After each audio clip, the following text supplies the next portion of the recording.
So for weeks now, we've been exploring a question: are we in a constitutional crisis? The answer is yes. But more important, that may be the wrong question. The right question to ask is, are we on the cusp of a fundamental and lasting and perhaps irrevocable transformation of American society and government? I've covered the courts for more than 2 decades and the Supreme Court for 17 years. I've never seen anything remotely like this.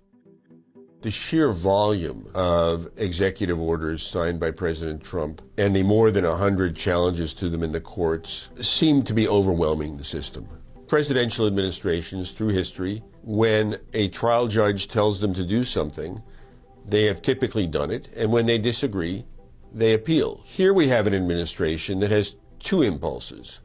One is to avoid complying with a judicial order, and the other is to call for the impeachment of the judge in question. That gives rise to a very unusual statement from Chief Justice John Roberts. But in some ways, the Supreme Court actually laid the groundwork for some of the actions President Trump has been taking.